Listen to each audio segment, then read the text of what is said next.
আমি ওকে কতবার বলেছি জানো, কতবার বলেছি, কিন্তু ও তো কোনো কথাই শুনতে চায় না।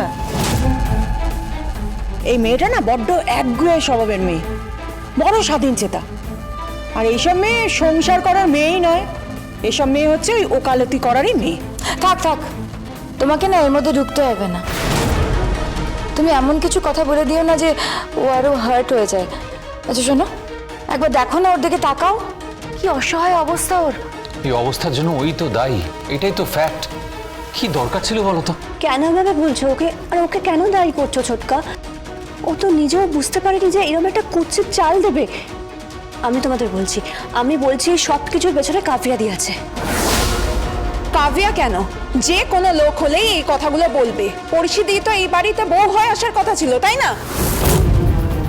এই বাড়ির বউ হয়ে আসার কথা ছিল পরিচিতির, আর ও তো ছোটদাকে ভালোবাসতো। হয়তো ভালোবাসো, কিন্তু ভালোবাসাটা একতরফা ছিল। এই থাক থাক থাক থাক, এসব আলোচনা বন্ধ করো তো। থাক এসব কথা। এখান থেকে কি করে মুক্তি পাওয়া যায় সেটা ভাবো, এখান থেকে কি করে বেরোনো যায় সেটা ভাবো। গীতা, এবার কি করা যায়? ওরা যদি একবার প্রমাণ করে ফেলে না, একবার হলেও যদি ওরা প্রমাণ করে ফেলে যে ওর ভাইয়ের সাথে পরিচির বিয়েটা হয়নি, পরিচি মোটা টাকার বিনিময়ে ব্ল্যাকমেল করে এই পুরো ঘটনাটা ঘটিয়েছে, তাহলে কিন্তু এই কেসটা থেকে বেরোনো প্রায় অসম্ভব হয়ে যাবে।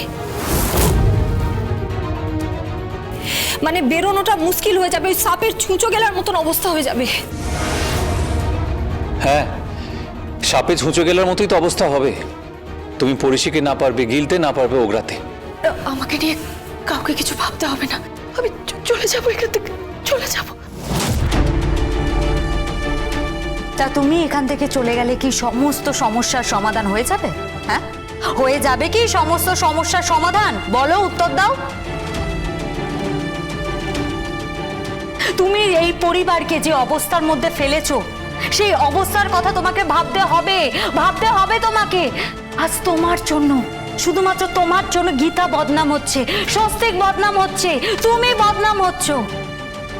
অবশ্য সত্যি কথা বলতে, তোমার বদনামে আমাদের কিছু যায় আসে না, কারণ তুমি আমাদের পরিবারের কেউ নও, আমাদের পরিবারের অংশ নও তুমি। কিন্তু তুমি একটা সত্যি কথা বলো তো, তোমার বিয়েটা কি সত্যি সত্যি হয়েছে না হয়নি? কি বলছিস কি তুই? ও মিথ্যা কেন বলবে? হ্যাঁ, বলতেই পারে, বলতেই পারে। একটা মেয়ে, তাও কি দৃষ্টিহীন মেয়ে, রাতের বেলায় হঠাৎ করে বেরিয়ে পড়লো, তার পেছনে কতগুলো গুন্ডা তাড়া করলো, এবং সেই সময় সেই মুহূর্তে তুই ওকে সেই গুন্ডাদের হাত থেকে বাঁচিয়ে ফিরিয়ে আনলি। আচ্ছা গীতা, তুই একটা সত্যি করে কথা বলতো, তোর মনে হচ্ছে না, তোর নিজের মনে হচ্ছে না যে এই সমস্ত ঘটনাটা একটা সাজানো? কি মনে হচ্ছে না?